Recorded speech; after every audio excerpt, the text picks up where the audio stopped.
Hi, I'm Tori Purcell. And I'm Cameron Duncan. And today we followed the Philly Socialist Group as they went on an anti-Trump inauguration protest. And we met up with a couple other groups and we followed them through the protest and we asked a couple people some questions about Trump and the inauguration. We met up with the Philly Socialists in Franklin Square, where an organizer of the event spoke to the people gathered. But that's why we're all here. And I would just say, don't let today, be the start of you going back into your own life and your own shell and just withdrawing from everything. Because now is the time we really have to push ourselves a little bit to be there for each other and fight back. The Philly Socialists handed out homemade signs which voiced many of their concerns. The smaller group of about 30 Philly Socialists started marching towards Thomas Paine Park to join a larger general protest. No KKK, no fascist USA! No KKK, no fascist USA! KKK, no fascist USA! No Trump! The group took to marching in the streets and loudly chanting, and were accompanied by a repurposed bucket that served as a drum.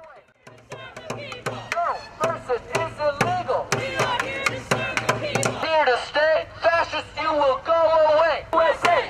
No Trump! No KKK! No fascist! The group approached City Hall and soon entered Thomas Paine Park, where we spoke to many individuals. Well, it's definitely going to affect women. It's going to affect people who believe in climate change. It's going to affect, kids growing up and who, have to depend on these policies and these laws that are going to be passed by the president. And I don't think he's competent enough to really understand what's happening in the world. The crowd consisted of a very diverse group, many of which are part of public political organizations. Before we departed from Thomas Paine Park, a few people spoke about key issues our country faces with the Trump administration. It's pretty unanimous. Most people in Philly are pretty unhappy with it. I was just thinking, I guess initially I was a little dejected, but mostly it's just, I think it's a sign that we all need to get together and fight back. A larger group gathered together to march towards the Liberty Bell. During the march, the police rode bikes and motorcycles around the protesters.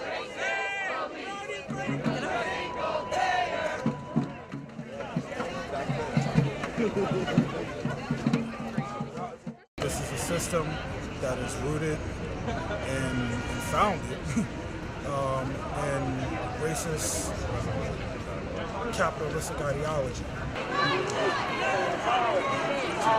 Black Lives Matter! Our streets! Our streets! Our streets! What democracy looks like! Tell me what democracy looks like! This is what democracy looks like! We arrived at our final meeting place at the Liberty Bell, where tents and more protesters were set up. The event was marked by various speakers from different backgrounds. Those in their teens, 20s, 30s, 40s, 50s, 60s, 70s, 80s, or 90s, and children. Queremos darle la bienvenida a gente joven, gente de 20 y tanto, 30. United will never be defeated. That racist uncle you used to ignore, he's leading the conversation now. Understand this, and you want to know why? It's not because of the racists. No. They didn't do all that much. It's because we didn't do anything. We didn't do anything to stop this. And we can say, oh no, well we marched. A march is great. This is amazing. Understand that. But what we need is for each and every one of you to go home and sit down with your family members and say, look, what you're talking about is racism. We need you to go back and join an organization. There are so many organizations here. Let me hear it for these organizations again. The crowd was overlooked by an inspiring quote from our first president, George Washington.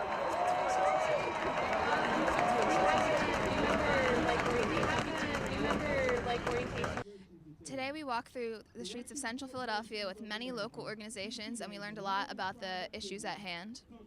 And that might be the end of our march here, but it's definitely not the end of the conversation. If you want to get involved or you want to find out more information, we will absolutely have some links below, so check it out.